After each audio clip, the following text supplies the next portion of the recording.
앞시간에 이어서 13장 6절 방향도함수와 기울기 벡터 두 번째 시간을 같이 공부하도록 하겠습니다.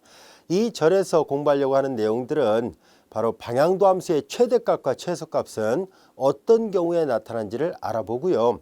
또한 음함수가 주어졌을 때 그라디언트 벡터가 어떤 역할을 하고 있는지를 알아보려고 합니다. 이로 인해서 우리는 그라디언트 벡터의 중요성을 다시 한번 되짚어 보려고 하는데요. 자, 먼저 방향도함수의 최대 최소 같이 한번 알아보도록 하겠습니다. 자, 다음 같은 정리인데요. f가 2변수 또는 3변수 함수의 미분간한 함수라고 하고 방향도함수의 최대값은 이렇게 되고 기울기 벡터와 u의 방향이 일치할 때 나타난다 라고 되어 있는데요. 자, 우리 이 정리를 증명을 해보려고 합니다. 무슨 말인지 또 어떤 의미가 담겨져 있는지를 같이 한번 학습을 해보도록 할까요? 자, 우리는 앞서 배웠던 것처럼 2변수 함수든 또는 3변수 함수든 더 나아가서 n변수 함수든 간에 어떤 함수의 방향도 함수를 구하는 식은 다음과 같다는 것을 배웠었습니다. u벡터 방향으로 우리 편의상 2변수 함수로부터 출발해 볼까요? 자, 임의의 그 정형 안에 있는 임의 한 점에서 함수 f의 u벡터 방향으로의 방향도 함수는 그라디언트 벡터, 델f 내적 유니트 벡터라는 것을 이미 잘 알고 있습니다.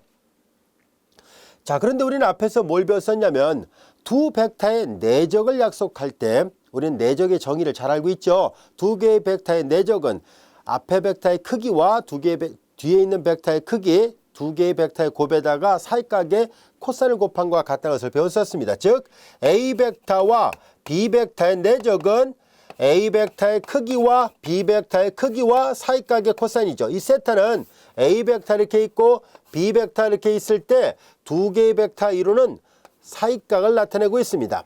이때 세타는 제로에 대한에서 파일에 대한 사이에 있는 값을 말합니다. 왜냐하면 두 개의 벡터가 이렇게 둔각으로서 나타날 수 있기 때문에 예각인 경우도 있지만 둔각인 경우도 있어요. 그래서 세타가 취할 수 있는 값의 범위는 제로에 대한에서 파일에 대한 사이에 있다는 것을 이미 앞에서 약속을 했었습니다. 자, 이제 두 개의 벡터의 내조는 이렇게 약속했었는데요. 여기서도 똑같이 그렇게 해볼까요? 이제 델f와 유니트 벡터의 내적입니다. 델f의 크기와 u 벡터의 크기 그리고 두 개의 벡터의 사이각을 우리가 세타로 놔보도록 하겠습니다. 그림으로 볼까요? 자, 여기가 만약에 델f 벡터였더라 보겠습니다. 그리고 이 노란색 얘가 u 벡터였더라 보겠습니다. 이때 이 사이각을 우리가 세타로 놓으려고 해요. 자, 이제 그러면 내적의 정의로부터 델f와 u의 각각의 크기에다가 사이각의 코사인을 곱하는 것과 같습니다. 자, 그런데 이 u 벡터가 바로 단위 벡터라 얘기를 했기 때문에 그 크기가 1이 되는 벡터잖아요. 그래서 요 가운데 있는 이 벡터의 크기는 1이 나옵니다. 그래서 다시 쓰면 이렇게 쓸 수 있다는 것을 알 수 있습니다. 자, 그런데 앞서 얘기했던 것처럼 세타가 취할 수 있는 값의 범위가 제로에 대한에서 파일에 대한 사이에 있기 때문에 마저 쓰면서 해볼까요? 이때 세타가 취할 수 있는 값의 범위는 두 벡터의 사이각은 이 범위 안에 있어야 되거든요. 요거이므로 여기다 코사인을 취하면 코사인 제로가 1이고 코사인 파이가 마이너스 1이거든요. 그래서 결과적으로 코사인 세타는 마이너스 1과 1 사이에 있다는 것을 알게 됐습니다. 우리는 이 식에다가 보다시피 델f의 크기는 양수잖아요. 그 크기를 구했으니까. 그래서 양변에다 코사인 세타 양변에다 델f의 크기를 곱해 보겠습니다. 델f의 크기를 이 부등식에 각각에다 곱하니까 마이너스 델f의 크기 그리고 플러스 델f의 크기 이 값이 이 값과 이 값 사이에 있다는 것을 알게 됐습니다. 여기까지도 이해됐죠? 자, 그런데 이 가운데 있는 값이 뭐예요? 이 가운데 있는 값이 바로 주어진 함수의 u벡터 방향으로의 방향도 함수잖아요. 따라서 이 가운데 있는 것이 방향도 함수 du f와 같이 됩니다. 이 값이 델f의 크기와 그리고 마이너스 델f의 크기 사이에 있습니다 라는 것을 알 수 있어요. 따라서 우리는 이 식을 보면 알 수 있듯이 방향도 함수의 최대값은 그라디언트 벡터의 크기와 같고 방향도 함수의 최소값은 그라디언트 벡터의 크기에 마이너스를 곱한 값과 같다는 것을 알 수 있습니다. 즉 델f가 이 방향도 함수의 크기가 이 값보단 작고 이 값보다 크니까 자연스럽게 얘가 방향도 함수의 최대값을 나타냅니다. 그리고 이쪽이 마이너스까지 포함한 것이 최소값을 나타내게 돼요. 이해됐죠? 자, 그래서 최대값과 최소값을 구하는 건 어렵지 않다는 것을 알 수 있고요. 또 그때의 사이값을 구하시오라고 했다면 어떻게 되는지 한번 볼까요? 자, 여기 보세요. 최대값이 나오려면 코사인이 1이 될 때잖아요. 코사인이 1이 될 때니까 이 식은 코사인 세타가 1이 될 때고 그 말은 세타가 0과 파이 범위 안에서 코사인 세타가 1이 나오려면 세타가 0밖에 없거든요. 그래서 세타가 0입니다. 세타가 0이란 것은 무슨 말일까요? 이 빨간색 데레프와 노란색 U벡터가 이루는 사이각이 제로란 얘기예요. 자, 그런데요. 앞 시간에도 예문을 통해서 우리가 살펴봤듯이 어떤 다변수 함수가 하나 주어졌을 때 특정한 점에서 데레프를 구하게 되면 그 값이 유일하게 하나밖에 없어요. 그 말은 곧 무슨 말이냐면 어느 한 점에서 다변수 함수의 그라디언트 벡터를 계산하게 되면 어느 벡터가 하나 딱 나타나게 돼요. 즉 그라디언트 벡터는 그 점에서 유일하게 한 방향을 나타내게 됩니다. 따라서 이 데레프 벡터의 방향이 이미 정해진 상태에서 U 벡터는 뭐냐면 우리가 방향도 함수 U 방향으로의 여기 보다시피 U 방향으로의 방향도 함수를 구한다라고 얘기를 했을 때 그 U가 동서남북 어느 방향을 나타낼 때 최대일까 하고 봤더니 주어진 다변수 함수의 그라디언트 벡터의 방향과 같은 방향을 향하고 있을 때 그때서야 비로소 방향도 함수가 최대값을 갖습니다 라는 것을 알게 됐습니다. 자, 그래서 세타가 제로라는 얘기는 곧 말을 바꾸면은 이 데레프 벡터의 방향이 이미 정해져 있거든요. 그 데레프 벡터의 방향과 이 방향과 여기서 말하는 U 벡터의 방향이 같은 방향이기만 하면 됩니다. U가 같은 방향이어야 합니다 라는 얘기예요. 이해됐죠? 즉 말을 바꿔서 얘기하면요.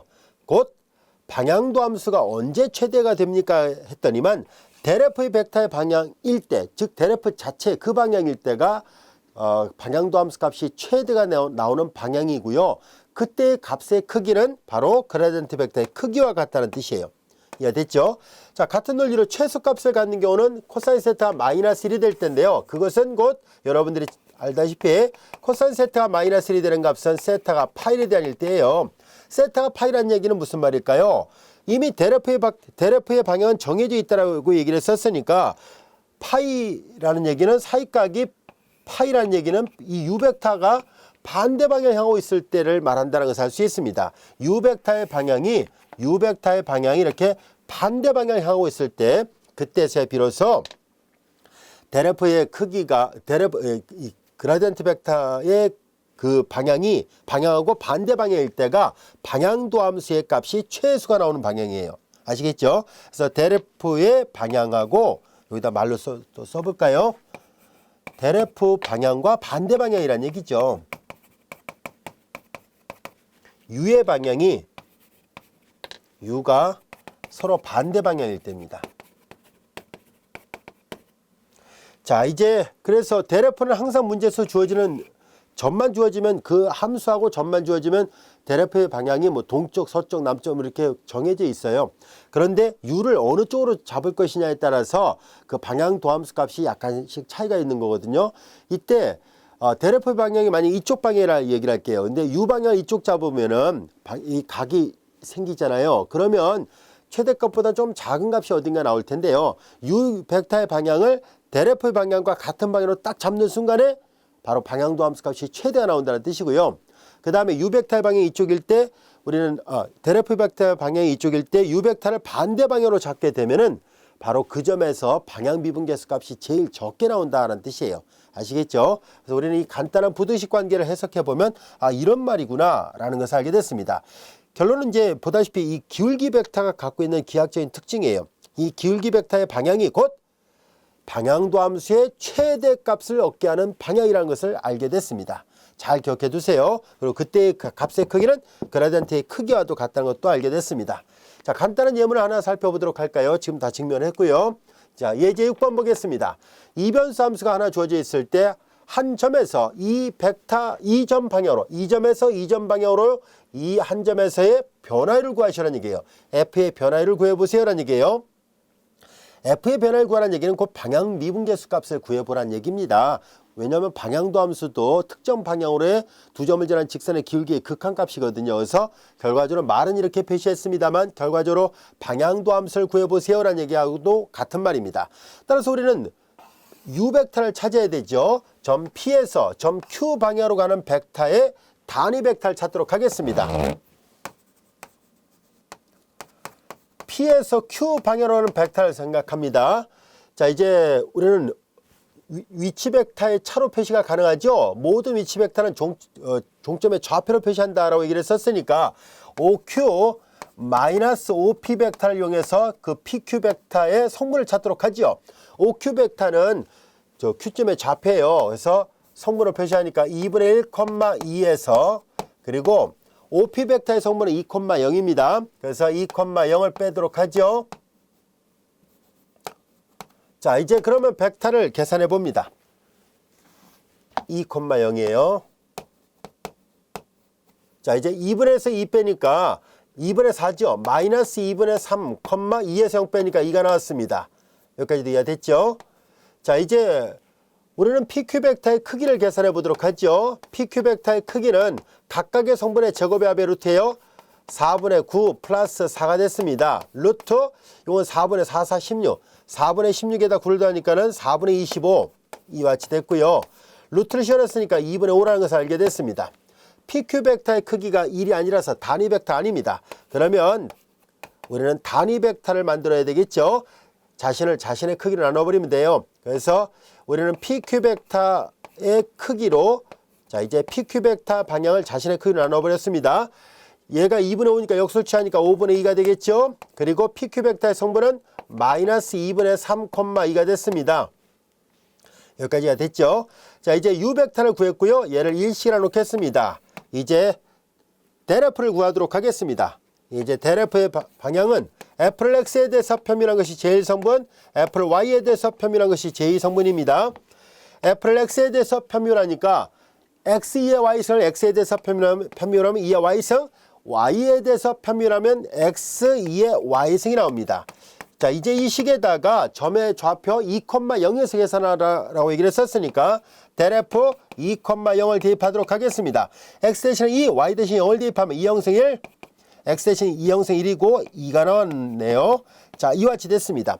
자, 따라서 F의 한 점에서 F의 변화율을 구하시라고 얘기를 했었으니까 여기에서 우리는 바로 계산하도록 할게요. U 벡터 방향으로 F 2,0에서의 변화율은 델F 내적 유니트 벡터예요. 자, 내적 계산합니다. 자, 이제 내적을 계산하면 자, 이거 끼리끼리 곱해서 하니까 저 왼쪽에서 할까요? 칸이 모자라니까 이쪽에서 하겠습니다. 여기다 그럼 다시 써볼게요. 자, 이제 우리는 변화를 구하시라 했으니까 F 2,0이에요. 델F 여기다 다시 써보면 2,0 내적 유니트 벡터고요. 자, F 2,0에서의 그라디언트 벡터는 1,2가 나왔습니다. 벡터의 성분이. 그리고 U 벡터의 성분은 5분의 2 마이너스 2분의 3 2가 나왔어요. 자, 이와 같이 됐습니다. 벡터의 내적 사이에 있는 스칼라는 바깥으로 내보낼 수 있고요. 그 다음에 이제 같은 위치에 있는 것끼리 다 곱해서 더합니다. 마이너스 2분의 3 플러스 4가 됐습니다. 그래서 5분의 2에 요거는 2분의 8, 2분의 3을 빼니까 2분의 5. 약분하니까 이거 1이 나오는군요. 계산하기 좋게 1이 나왔습니다. 그래서 변화율 값을 구했습니다. 자, 이어서 B번을 볼까요? 어느 방향에서 F는 최대 변화율을 가지는가? 또한 변화율의 최대값이죠. 변화율의 최대값은 얼마인가 하는 것을 알아보려고 합니다. 바로 최대 변화율을 가지는 방향은 델F의 방향과 U의 방향이 같을 때라 얘기를 했고요. 델F의 방향은 이미 정해져 있으니까 U가 바로 이 델F랑 동일한 방향을 취할 때 방향도 함수가 최대가 나오고 그때의 최대값은 바로 델F의 크기예요. 우리는 앞에서 델F 어느 방향에서 F는 최대 변화를 가지는가 라고 물어봤습니다. 자, 그래서 여기 나와 있는 이 델F 있죠. 이 델F의 방향과 동일한 방향을 가질 때예요. 그리고 그때의 크기 값을 계산하면 되는데요. 자, 우리는 2,0이라는 점에서 계산했다고 보겠습니다. 점이 달라지면 당연히 방향도 달라집니다. 자, 그래서 이 B번은 그냥 2,0에서 계산했다고 본다면 델F 2,0의 값은 앞서 얘기했던 것처럼 1,2가 됐으니까 이 벡터 방향으로 갈 때가 F의 최대 변화를 갖는 방향이고요. 그때 변화율의 최대값을 구하시라 했으면 델F의 크기를 구하면 됩니다. 그러니까 루트 5가 최대값입니다 하는 얘기예요. 만약에 점이 달라지면 당연히 이것도 달라져요. 아시겠죠? 그래서 이제 만약에 2,0에서 계산했다면 이런 값이 됩니다. 라는 뜻이에요. 이해되셨죠? 자, 이제 그라디언트 벡터가 의미가 굉장히 중요한 의미를 담고 있다는 것을 알게 됐어요. 방향도 함수의 최대 최소를 결정할 때도 사용할 수 있다는 것을 잘 알아두시기 바랍니다. 자, 이번에는 조금 전에 배웠던 것은 이변수 함수에 대한 것을 생각했다면 이제는 삼변수 함수로 확대해도 마찬가지라는 것을 알아보려고 합니다. 자, 공간상의 점에서 온도가 다음같이 주어져 있을 때 t의 단위는 이렇게 섭씨로 되어 있고요. 그 다음에 이제 이렇게 XYZ의 단위는 미터로 되어 있습니다. 한 점에서 어느 방향으로 가장 빨리 증가할까요? 최대 증가율은 얼마일까요? 라고 물어봤습니다. 얘도 마찬가지로 방향도 함수가 최대가 되는 방향을 구하라는 얘기고요. 그때의 방향도 함수의 최대 값을 구하시오 라는 얘기입니다. 자, 한번 같이 구해보도록 할까요? 우리는 델 t의 값을 계산해 보겠습니다. t를 x에 대해서 편밀하고 t를 y에 대해서 t를 z에 대해서 편밀한 것을 각각의 성분들로 표시하려고 하는데요. 자, t를 x에 대해서 편밀하죠. 분수함수 미법을 적용합니다. 분모를 제곱하고 분자 미분하면 제로, 분모 곱하나마나 마이너스 분자 곱하고 분모 x에 대해서만 편밀합니다. 그러니까 28, 16, 160 x가 제일 성분입니다. 똑같은 방법으로 계속 계산해 보도록 할까요? 제2성분에 대해서 편밀합니다. 분모는 똑같아요. 그러니까 똑같으니까 이와 같이 됐고요. 그리고 분자 미분하고 분모 곱하고 마이너스 분자 곱하고 분모 미분합니다. 분모 미분하니까 2는 4y죠. 320이 됐어요.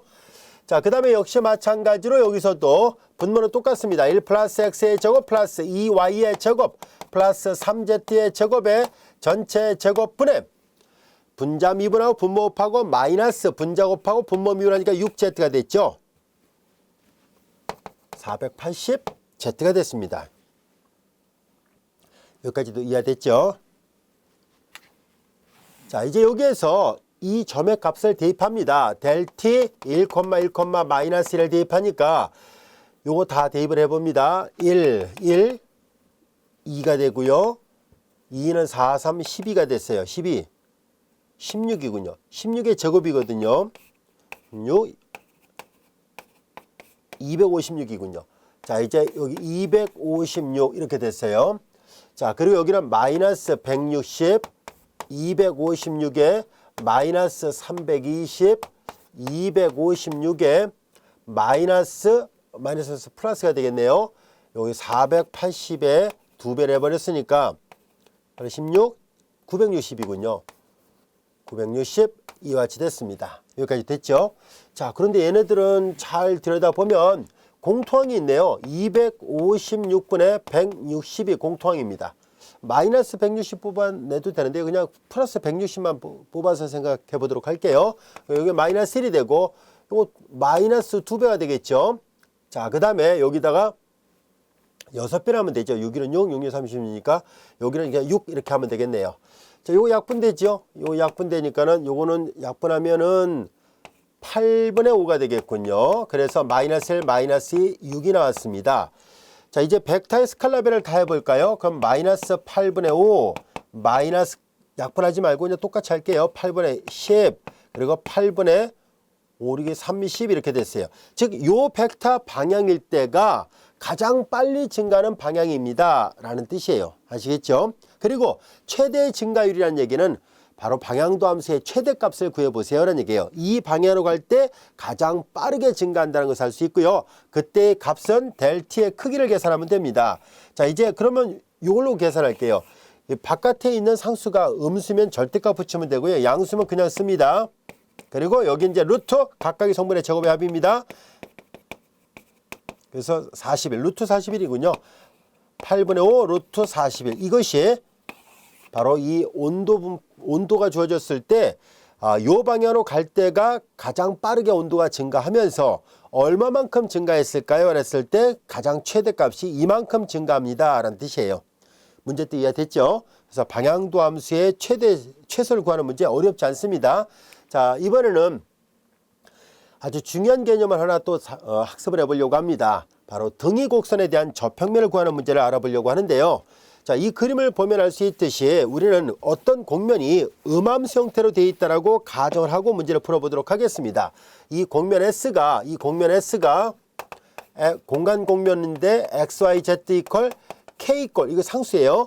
자, 이렇게 되어 있으면 앞에서도 우리가 했던 것처럼 3변수 함수가 음함수로 되어 있으면 예를 들어서 구면 같은 거, 여기가 1이면 뭐 중심 원점이고 반지름이 1이 되는 구면, 여기가 K가 2면 중심 원점이고 뭐 반지름이 뭐 2 이런 식으로 이렇게 계속 구면을 좀 더 크게 키워가면서 표현할 수 있거든요.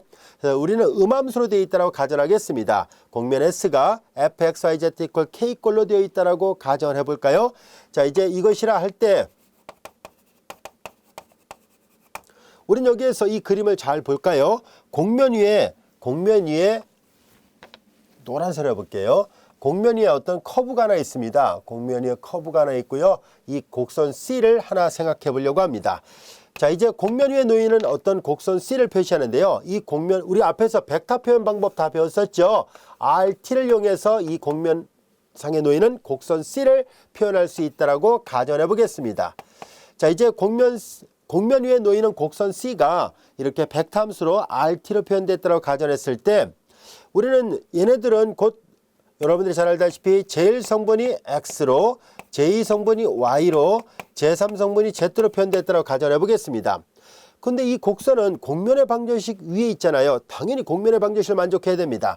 따라서 X 대신에 XT로, Y 대신에 YT로, Z 대신에 ZT를 대입해도 이걸 만족해야 되니까 이렇게 쓸 수 있겠군요. XT, YT, ZT 이렇게 쓸 수 있다는 것을 알게 됐습니다.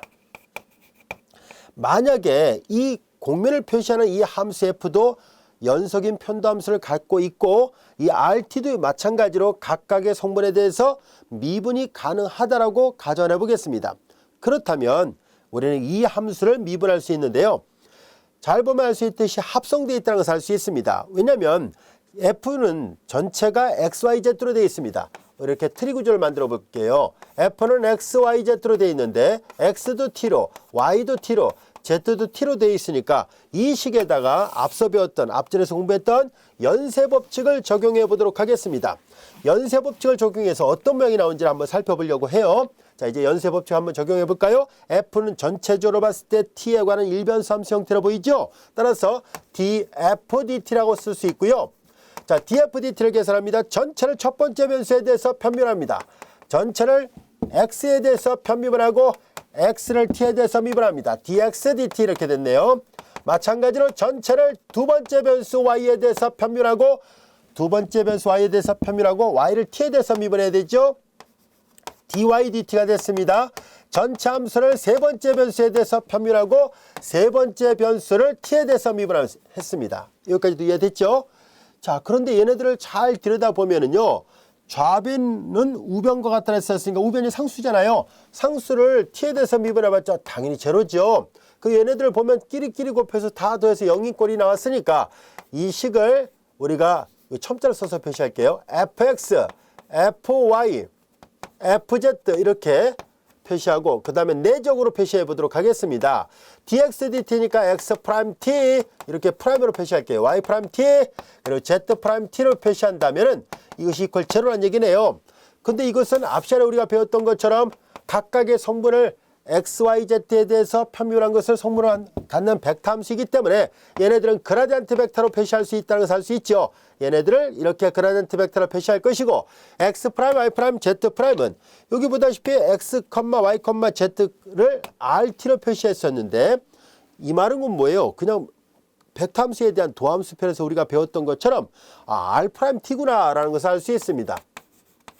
그런데 그 내적이 뭐예요? 0이란 뜻이에요. 내적 0이라는 얘기니까 곧 무슨 말이겠어요? 이 델F가 R'하고 뭐예요? 수직이란 뜻입니다. R'하고 직교한다는 것을 알게 됐습니다. 이때 R'이 뭘까요? 이 RT는 노란색 곡선을 나타내는 식이었고요. 한 점에서 R'은 바로 접선이잖아요. 이 그림에서 보다시피 이렇게 접선입니다. 이 노란색 곡선 상으로의 접선이거든요. 그런데 그 접선하고 델F가 항상 뭐예요? 수직이라는 뜻이에요. 이 R'하고 델F가 언제나 수직이라는 것을 알게 됐고요.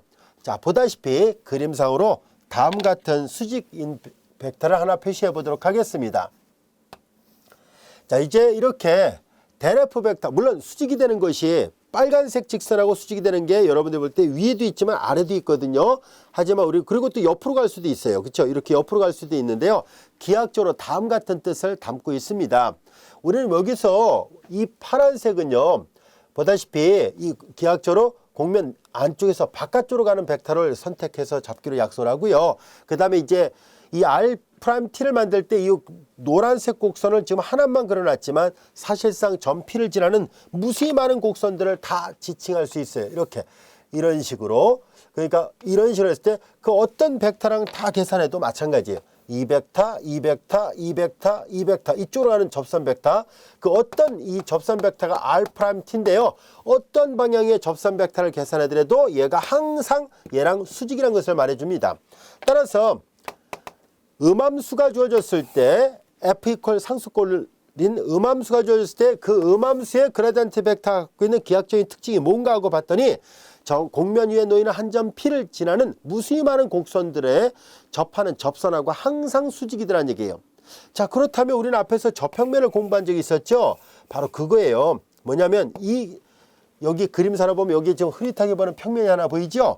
바로 그와 똑같이 우리는 뭐 동쪽 방향으로 가는 접선 벡터 R'T 색깔을 그냥 빨간색으로 합시다. R'T 만약에 뭐 서쪽 방향, 남쪽 방향, 뭐 북쪽 방향 어느 쪽의 접선 벡터들하고 다 계산해봐도 델F는 항상 수직입니다. 이 말이거든요. 얘하고도 수직, 얘하고도 수직, 얘하고도 수직, 얘하고도 수직이에요. 따라서 이 델F가 언제나 이 점 P를 지나는 무수히 많은 저 커브, 곡선상에 있는 접선 벡터들하고 항상 수직이라는 것을 말해주고 있거든요.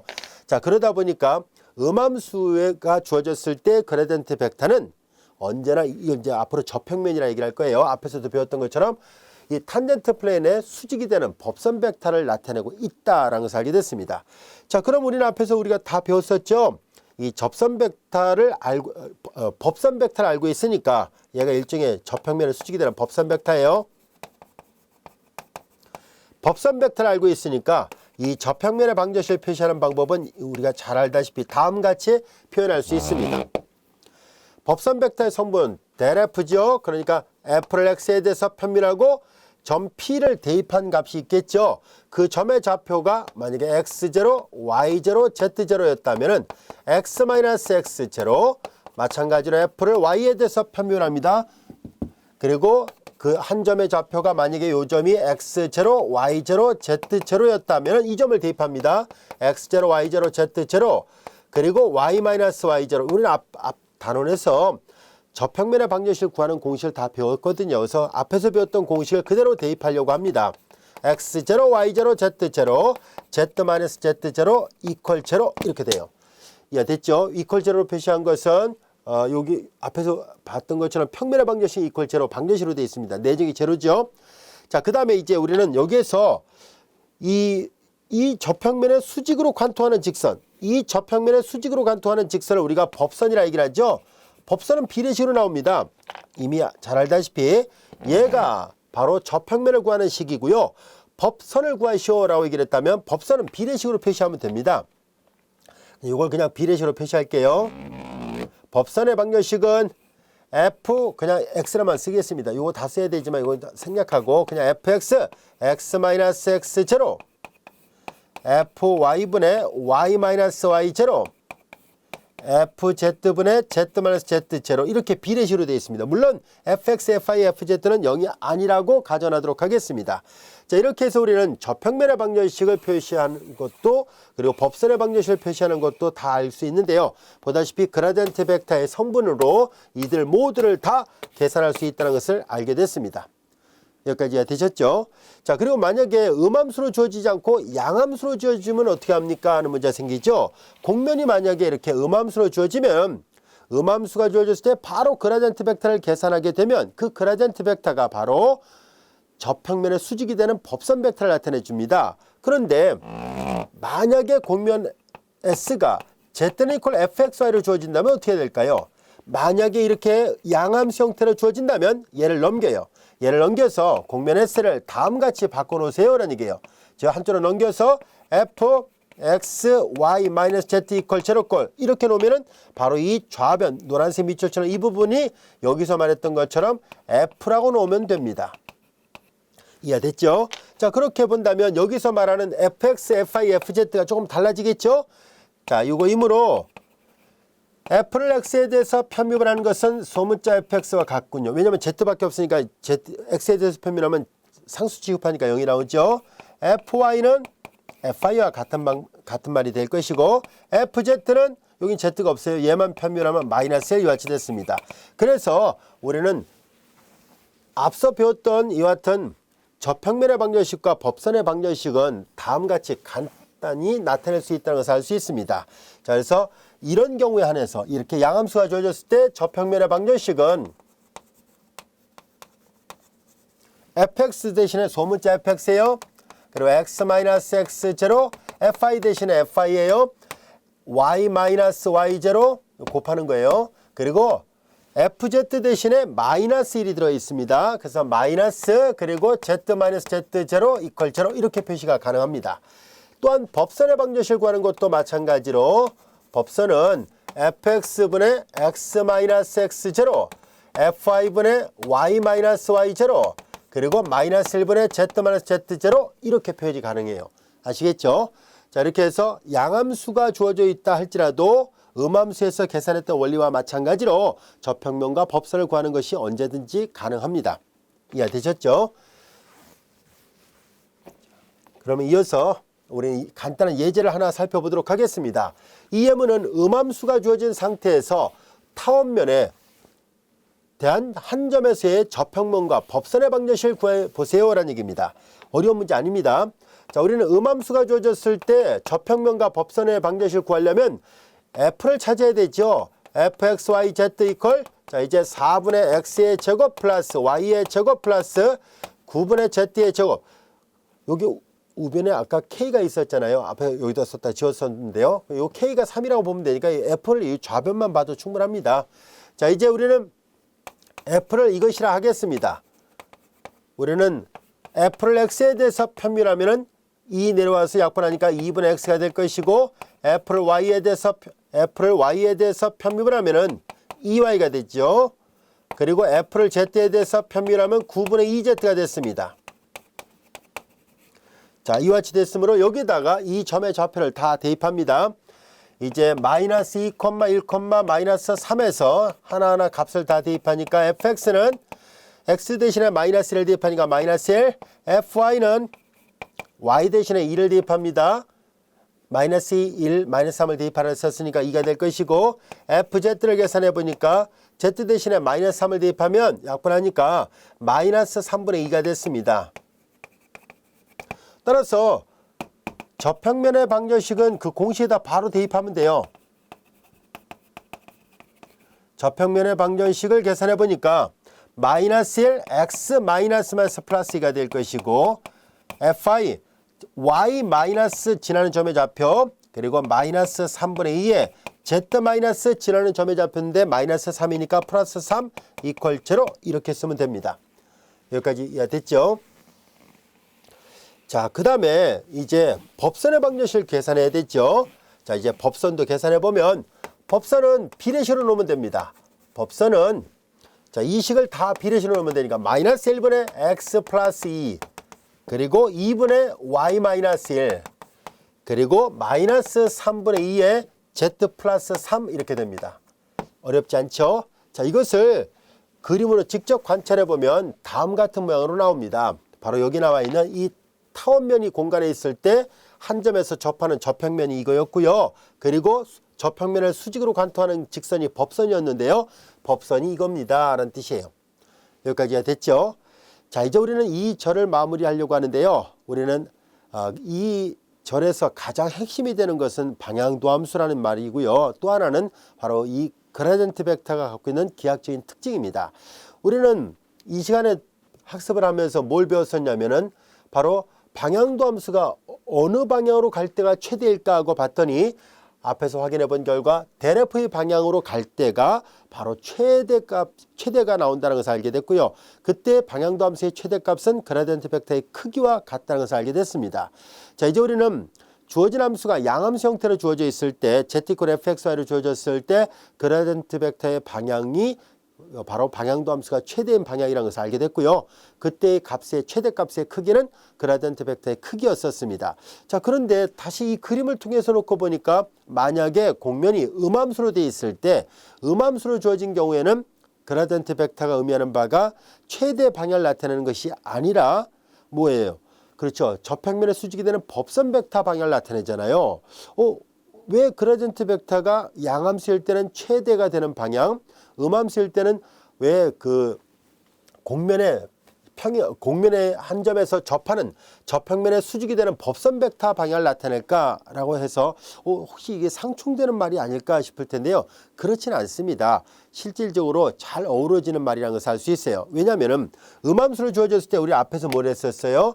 원의 방정식이 주어졌을 때 오른쪽에 K가 1일 때 반지름이 1이 되고 K가 2면 반지름이 2가 되고 K가 3이면 반지름이 3이 되는 그런 음함수가 주어져 있다고 봤을 때 바로 한 음함수가 주어졌을 때 저평면에 수직이 되는 법선 벡터가 나타나는 방향은 가장 빠른 방향으로 그 다음 공면으로 넘어가는 방향이거든요.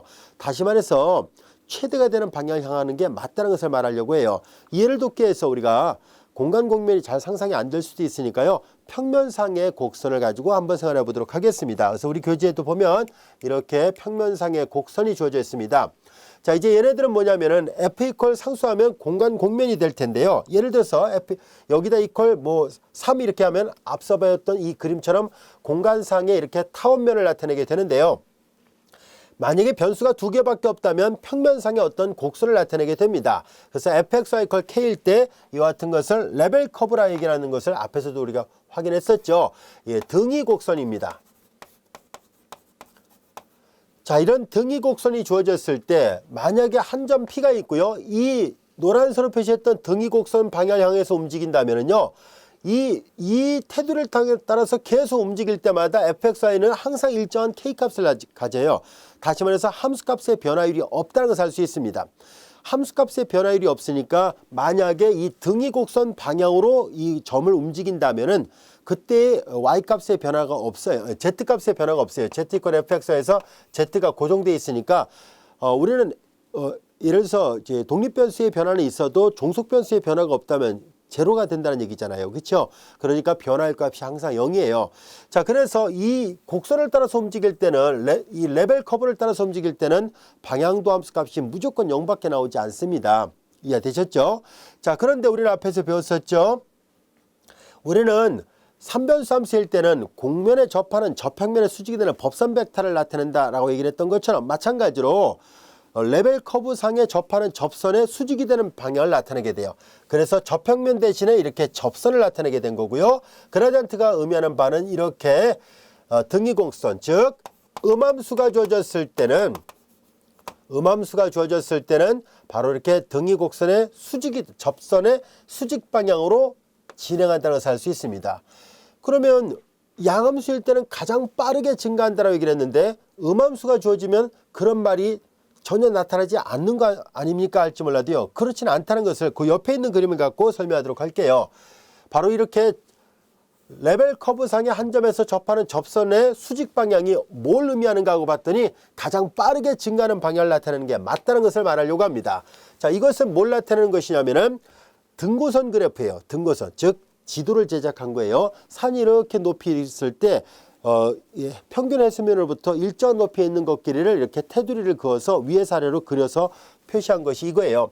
즉 예를 들어서 단위를 미터로 한다면 여기가 100m가 되는 지점, 즉 평균 해수면으로부터 100m가 되는 해발 100m가 되는 지점의 등고선입니다. 고도가 같다는 뜻에서 자 또는 등위선이라도 얘기를 해도 되고요. 그 다음에 여기는 해발 200m가 되는 지점, 해발 300m, 400m, 500m. 자, 이제 우리 산 정상을 향해서 가려고 하는데요. 가장 빠르게 산을 등산을 하려고 해요. 그럴 때 어떻게 해야 될까 하는 얘기인데요. 바로 이렇게 여기 등고선에서 접하는 접선에서 이게 계속 위로 올라가거든요. 바로 수직 방향으로 진행할 때 이게 바로 앞에서 말했던 것처럼 얘가 바로 그라디언트 벡터의 방향이에요. 이 그라디언트 벡터의 방향을 가지고 움직일 때, 즉 가장 가파르게 올라가는 지점이거든요. 그래서 이렇게 여러 개의 등고선이 같이 이렇게 붙어 있을 때 한 등고선에서 다른 등고선으로 이동할 때 가장 빠르게 올라가는 방향은 등고선에 접하는 접선의 수직 방향으로 갈 때가 가장 빠르게 증가합니다는 얘기예요. 이런 관점에서 본다면 양함수일 때 z 이퀄 fx에 의해서 주어진 함수 f의 그라디언트 벡터가 가장 빠르게 증가하는 방향을 나타낸다는 말과 정확하게 일치한다는 것을 알 수 있습니다. 이해되셨죠? 따라서 양함수가 주어지든 음함수가 주어지든 간에 그라디언트 벡터는요, 한 위치에서 다른 위치로 갈 때 가장 빠르게 증가하는 방향을 나타내고 있습니다. 이해되셨습니까? 그래서 요 등산할 때 이게 절벽이든 어떻든 간에 가장 가파르다 할지라도요, 가장 빠르게 산을 등산할 때 하는 방향은 이런 방향입니다는 얘기예요.